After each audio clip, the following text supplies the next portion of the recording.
Hello, good evening students.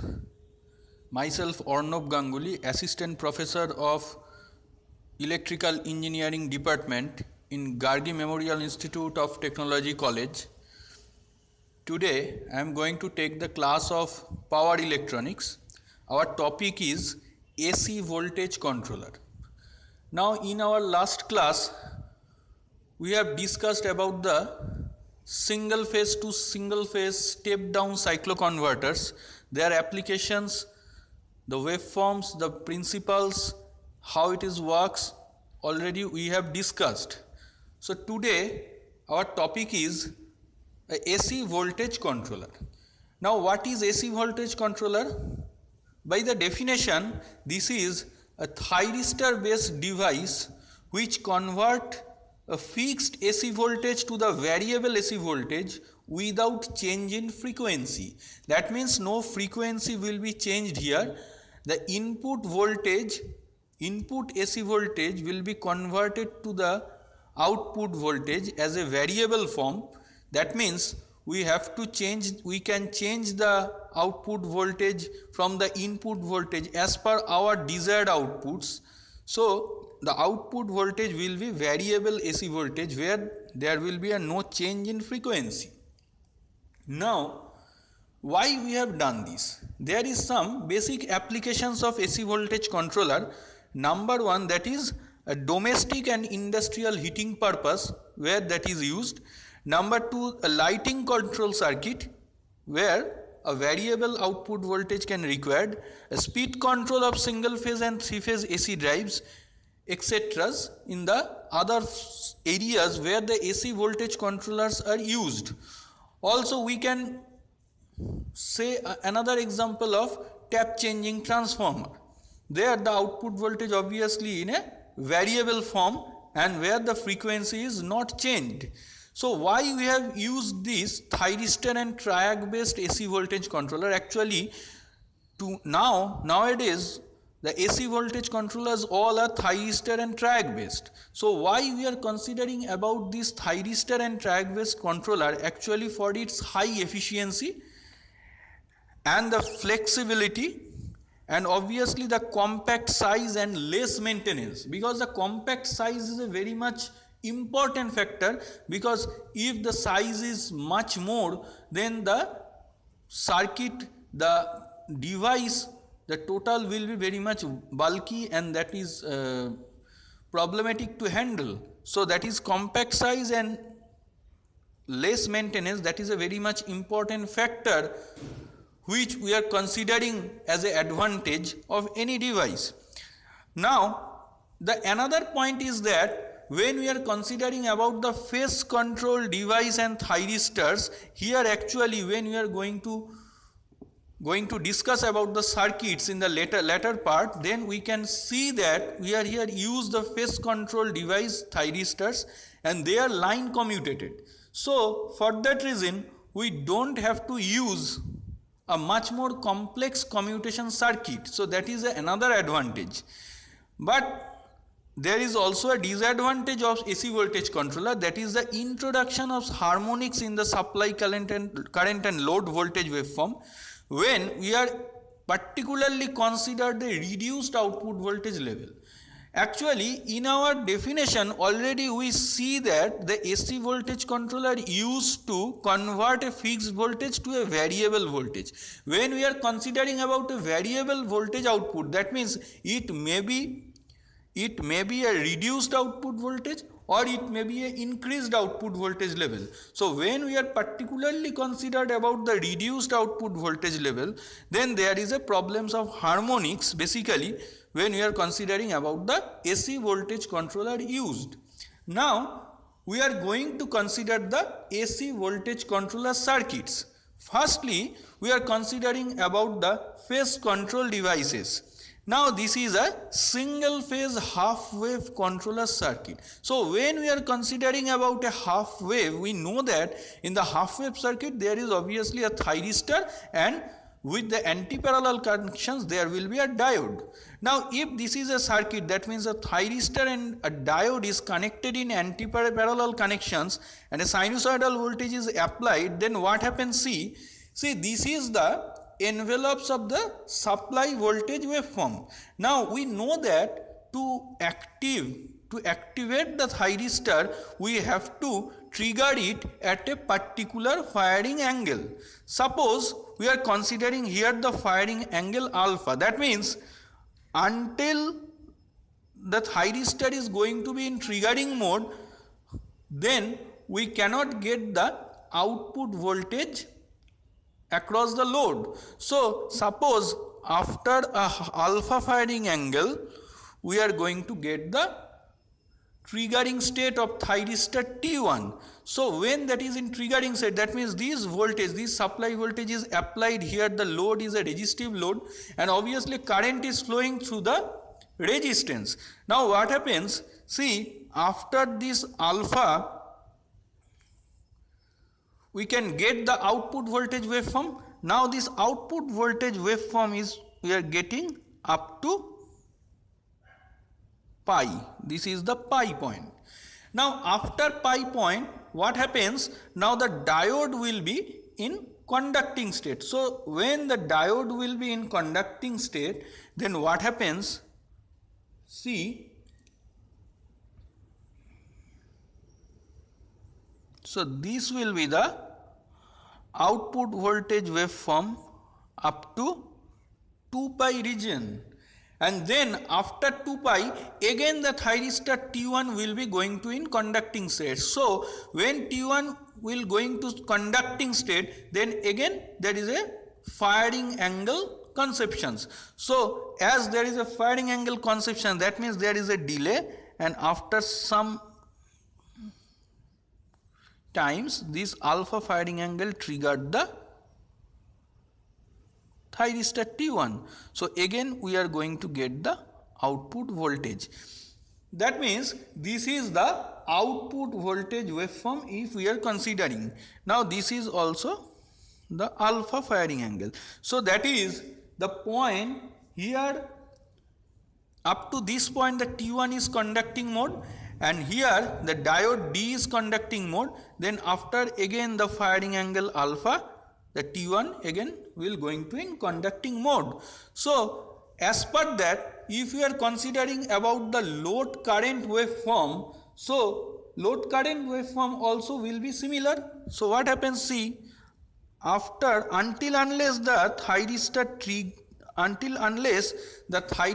T1 will be triggered, the load current cannot flow through the resistance. So when the thyristor T1 is triggered, that means after this alpha firing angle, we can get the load current. So this load current is again going to flow in these directions. After pi point, the diode will be in conducting state, so we get this current in this negative half cycle zone.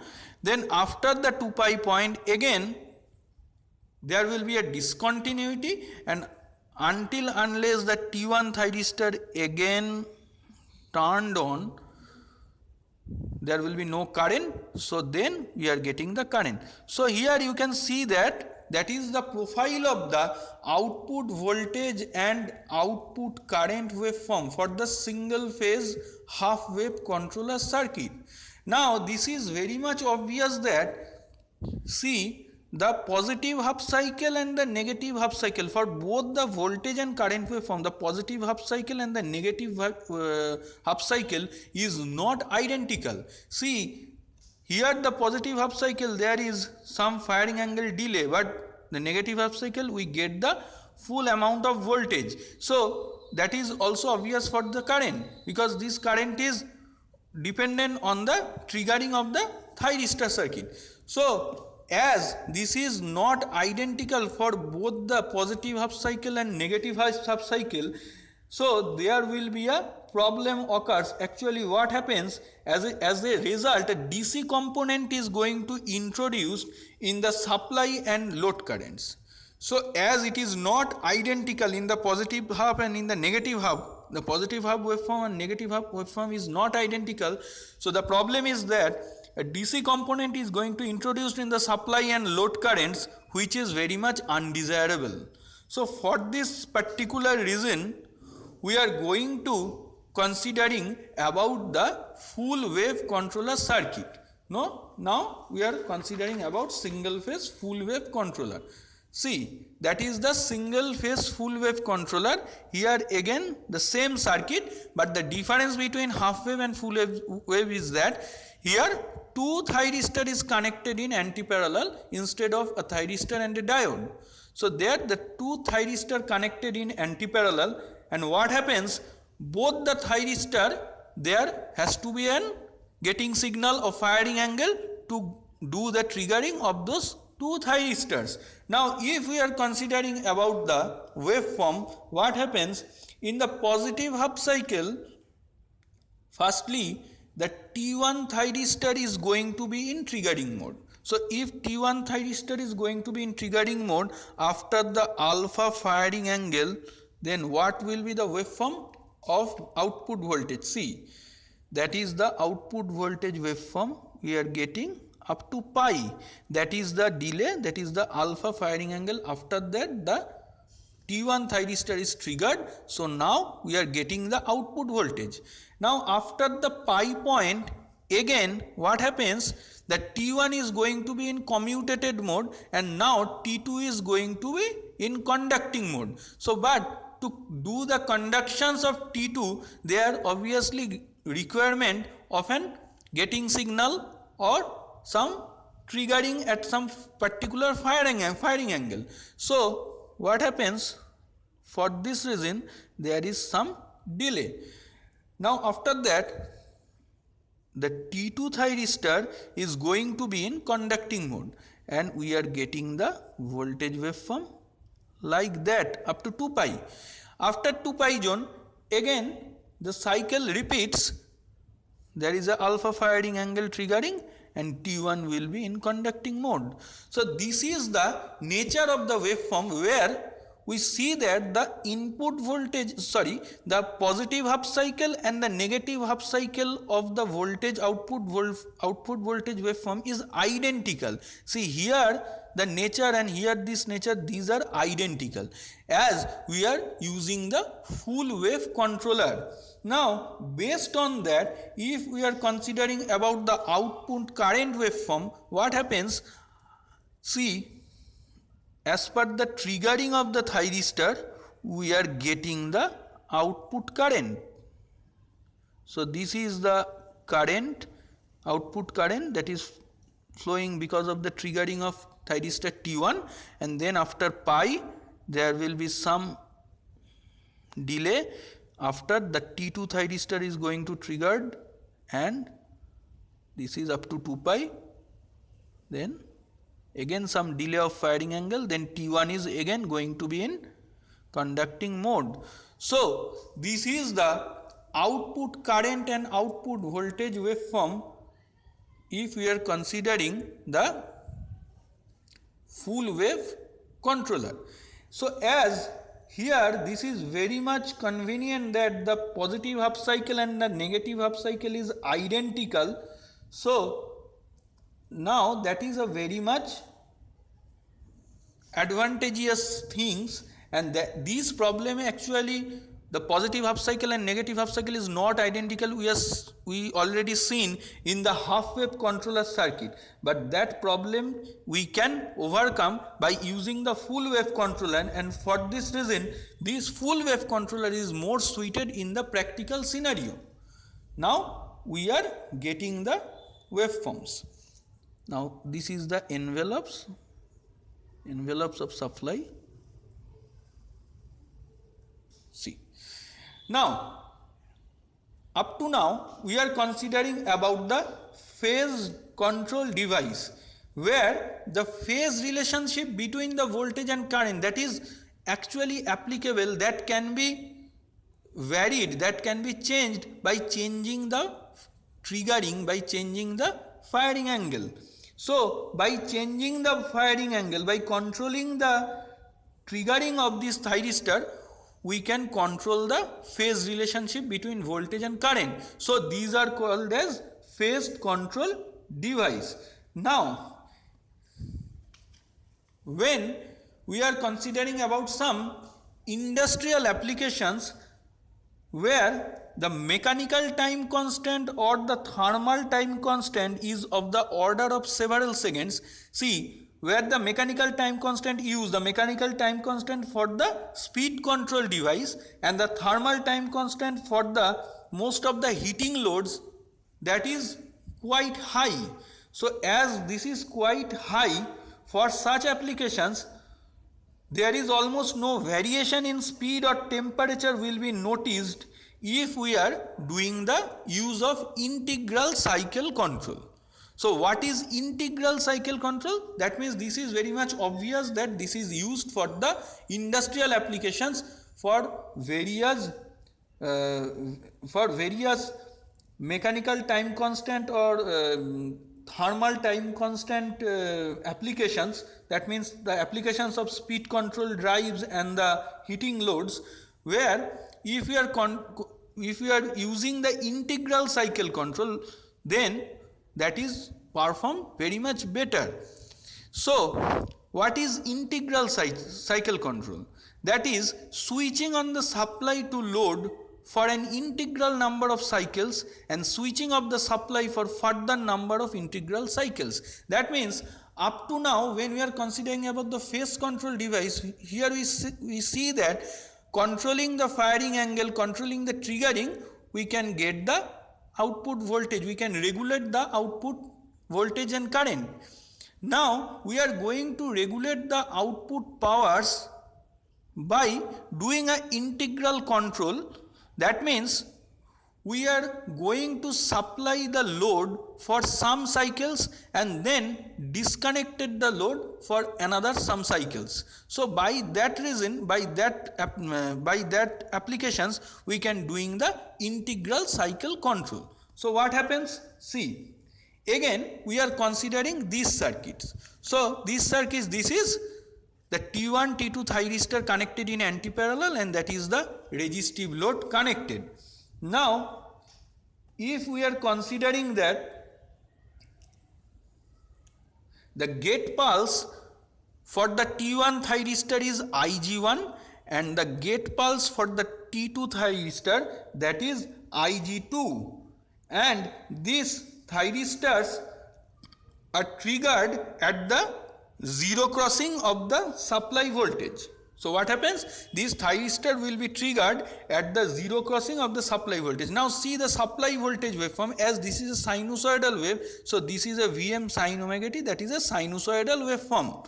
Now what happens if we are considering that we will give the power to the load from the source side for 3 cycles, then disconnect the load from the source for again 2 cycles, then again repeat the cycle, that means going to give the power for 3 cycles. Then what happens? See, this is a supply waveform. So that is 1 cycle, that is 2 cycle, that is 3rd cycle. That means up to 6 pi, this is 3 cycles. So up to these 3 cycles, what happens? We are going to give the power to the load, and again we are providing the getting signals to the thyristor at the zero crossing of the supply voltage. That means when the supply voltage is going to cross the zero line, almost then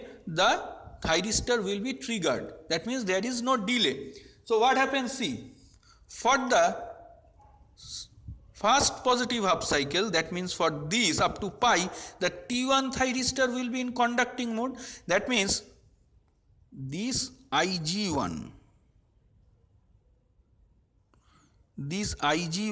is the getting current for the T1 thyristor.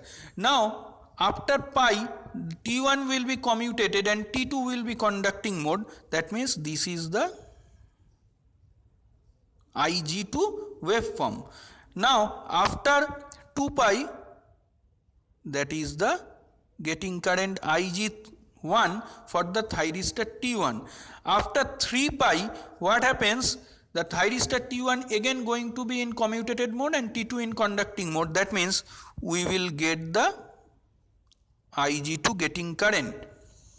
So these trends, that means the commutations and conduction that is continued up to this 6 pi.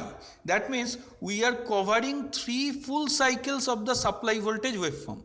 Now for up to 6 pi we will get the output voltage and output current. So what will be the nature? See.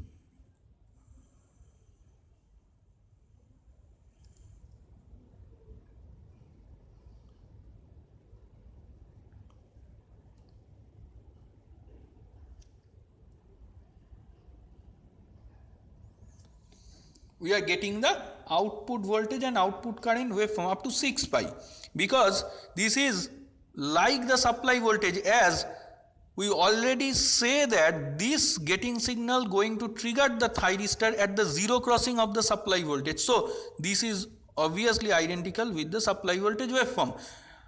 Now after 6 pi, that means the 3 full cycle completions, we will going to switch off the supply to the load side.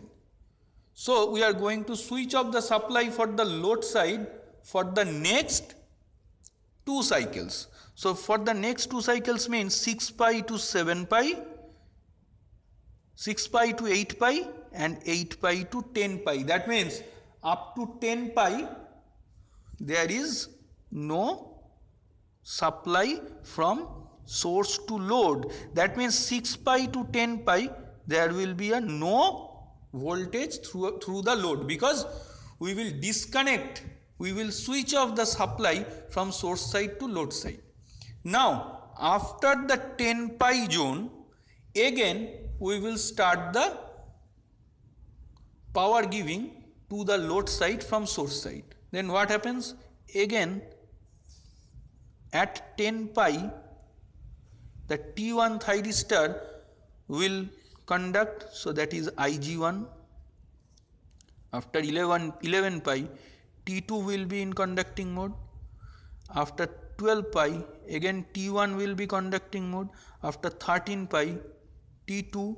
After 14 pi T1. After 15 pi T2 up to 16 pi. That means what happens? See, for first 3 full cycles of the supply voltage, we will give the power to the load from supply side.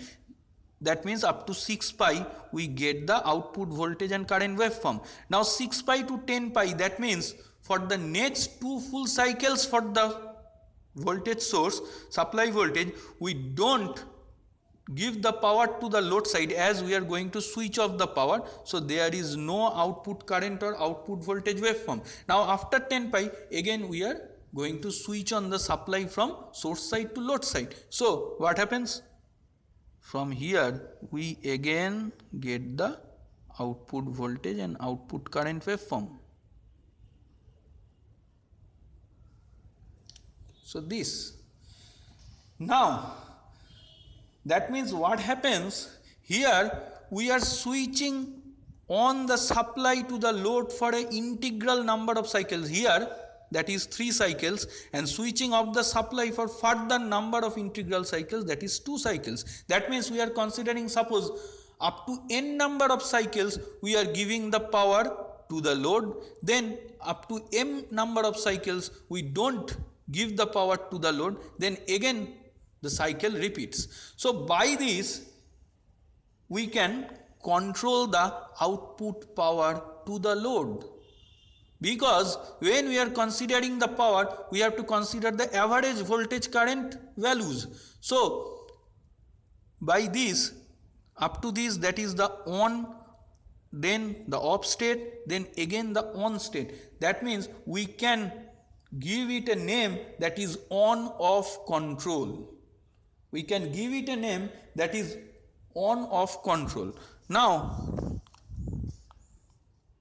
up to this region, this is the conducting state of T1, this is T2, this is T1, again T2, T1, T2. Now this is n cycles. Now after that there is m point m cycles where that is switching off, then after that again switching on of the supply from source to load, again T1 T2 will conduct. So by this we can control the output power, and control by using this on off control. That is very much advantageous and very much useful for the industrial applications, for the speed control drives and the heating loads. Now if you are considering about the output RMS voltage, we know that RMS voltage value, that is Vrms, equal to 1 by periodicity, that is 0 to 2 pi Vm square sin square omega t d omega t. Now that is for first on cycle, then we are getting second on cycle, third on cycle, up to nth on cycle we will get this RMS value. So by summarizing the all for n on cycle and m off cycle, that means these are the m off cycle and these are the n on cycles. So for the n on cycle and m off cycle, the periodicity will be what will be the periodicity? That means n plus m into 2 pi radian, because 2 pi is the total length of this cycle. So if you are considering n on cycle and m off cycle, so the total periodicity is n plus m into 2 pi radian. So what happens, the RMS value is obviously, as per our mathematical formula, the periodicity will be obviously n by 2 pi n plus m, because the total periodicity here n plus m 2 pi, and now for the n cycles the supply is on from the source side to load side. So if you are considering about the duty cycle concepts, so the duty cycle will be obviously n divided by n plus m. So the periodicity is n divided by 2 pi n plus m, because 2 pi is the total cycle. So that is 0 to 2 pi Vm square sin square omega t d omega t to the power half root over of that. That is the mathematical formula of RMS value we know. So by that, if we are doing these derivations, so the Vm square will be coming outside as that is a constant, and sin square omega t, that is we are written as 2 sin square omega t, and that 2 is divided here. So this 2 pi comes as 4 pi n plus m 0 to 2 pi 2 sin square omega t d omega t root over square root of whole. Now what will be the value? See that is n Vm square by 4 pi n plus m. Now 0 to 2 pi 2 sin square omega t means by trigonometry formula, that is 1 minus cos 2 omega t. So 1 minus cos 2 omega t d omega t, the square root of full form. So if we are considering this total integration by this limit, the value will be that the Vm by root 2 into root over of n by n plus m. If we are doing the total integration, the output will be like this. So we know that Vm by root 2 means that is the RMS value of the supply voltage, that means Vs into root over n by n plus m. So this n by n plus m, that is actually duty cycle we are considering is at a k. So that is Vs into root k. So by this we can get the RMS value of current, that is obviously the voltage by the resistance that resistive load connected in output. So by these methods we are considering today our topics about the phase control device and the on off control, and how it is applicable, and what is the advantage of phase control what is the advantage of on off control over the phase control device, and so on. So that's all for today. Thank you.